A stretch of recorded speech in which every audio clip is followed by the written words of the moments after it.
What's good, y'all? It's Pod.cannion, and I'm back with another reaction video.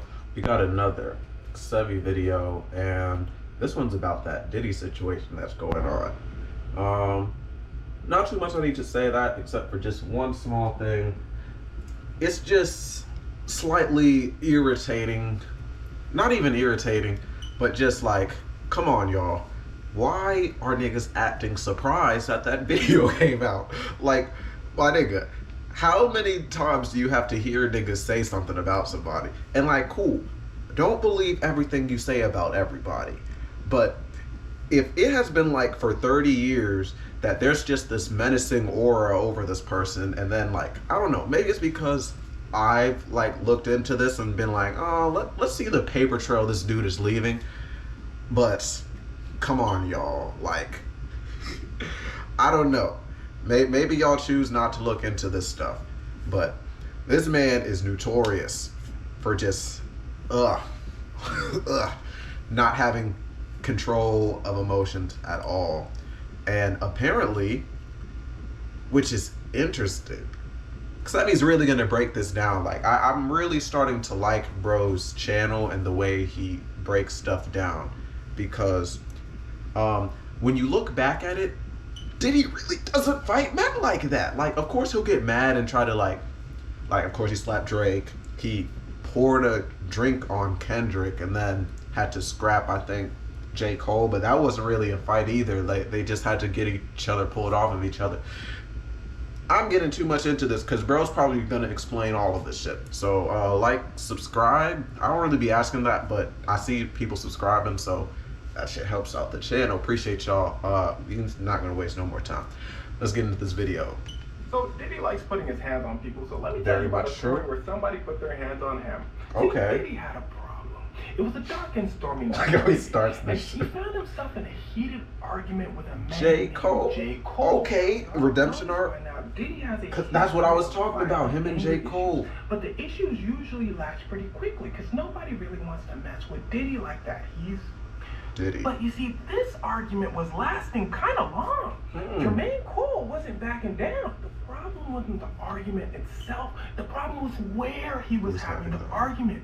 See, Diddy and Jay-Z were hosting an after party from the VMAs. Now, this was a very professional party. Beyonce, Jay-Z, Rihanna, everyone is there. Ooh, nice. They're promoting their drinks. Oh, yeah. Kendrick Lamar. He walks in to see his buddy Jermaine Cole arguing with Diddy. Oh, Diddy so they were already.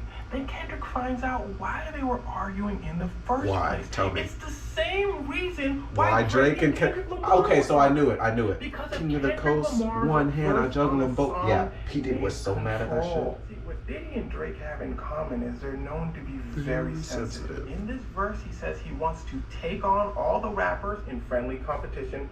This pisses Drake off, and that's what led to their feud today. He also says that King of New York. The King of New York. Now, Kendrick Lamar is a diabolical super villain for saying this. Always. From New York, you already know how big of a deal this is. Saying you the King of New York goes back to the Biggie Smalls, Jay-Z, Nas era. It's farther back, yeah. Taken lightly. Kendrick Lamar is from Los Angeles, California. So saying that is kind of like an insult, but he was so good in the verse, he kind of got away with it. Yeah. He said, I'm the King of New York and the West Coast. When I juggle them both. Come on. Go, yeah. Psych, you good. Yeah, I forgot to mention that Diddy was a part of this King of New York era as well. In fact, this is how his whole career started. He discovered Biggie. Now, here's where things start to get wicked. Let's go. Drinks is being drunk. Drake is performing on stage. Ooh. Diddy sees J. Cole and Kendrick sitting next to each other. You go, oh, cool, both my ops in one location. They walk over and say, now it's all quiet, or J. Cole stand up and say, who quiet? Diddy go, God, damn, security, don't he look taller than the pictures? No, can't be tall. Yup, Fayetteville hood, baby.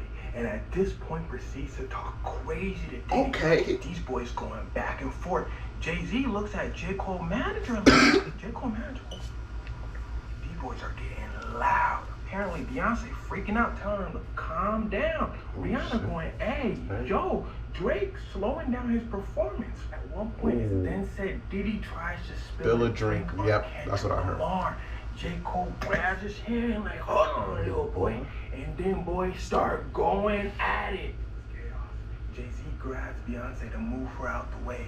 Bottles flying everywhere. Crews start jumping in. I assume Kendrick Lamar is standing in the back going, Jay-Z's guy, Emery, hops in and grabs J. Cole because he thinks J. Cole is doing something to Jay-Z. And I'm sure you can guess why they had to grab J. Cole and not Diddy. Apparently Diddy got a two-piece Southern style. Yep. Diddy's security guards then escort J. Cole out. Now I know what you're thinking. Uh-oh, J. Cole is in trouble. And wrong answer. Nah. See, Jay-Z walks back over, upset at Diddy, telling him, hey, yo, that's my guy. Oh, I forgot to tell you. The first rapper ever signed to Jay-Z's label was J. Cole. He tells him, what are you doing scrapping with these young kids during our event? Think about it. This is right after the VMAs. Right after. Stars are here. Journalists are here. This is their event that they're hosting together. Diddy goes on stage saying, everybody, it's over. Please have a good time. After the event, Diddy and J. Cole denied it happened. No journalist or anyone really mentioned it happened. This whole thing was hush-hush until a few years ago when Diddy and J. Cole said, okay, it happened. And everyone was like, okay, yeah, it did happen. That was crazy. Yeah, like, I know y'all are thinking of the same song I'm thinking of, Let Go My Hand. That's the first time I heard of it, and I was like, huh? When did that happen? So, of course, you know, had to do my little research or whatever, and yeah, I pretty much found out that it was another thing because of, you know, the Kendrick verse on Control. Literally crazy how one verse can shake up the game. And yeah, I thought he did spill a drink on him. He might have tried to do it, but I like how he, like, the way he tells the story, I fuck with it. Because it's almost like you have the image of how J. Cole was moving in his head, like how he grabbed his hand before, like, he even spilled the drink, like, oh, who's quiet? Like, it's like I almost can't see old J. Cole doing that, but I can at the same time. So, y'all have got to subscribe to this dude, bro. Like, he's breaking this shit down, keeping it to a level, and I like how he's doing that because there were a lot of things that people misunderstood, and the way that he broke it down was so perfectly to where you had a better understanding of what, like, you know what I'm saying, these rappers were saying and stuff like that. So literally 4 letters, XEVI. Y'all should subscribe to bro, man. Y'all won't be disappointed. But if you stay this long, I would appreciate it if y'all subscribed to me, like the video, commented, whatever you do. I appreciate y'all. And you know what I'm saying, it looked like it's about to rain, but y'all be great, y'all be safe, keep getting to that bag, and I'm gonna see y'all in the next video. Appreciate y'all.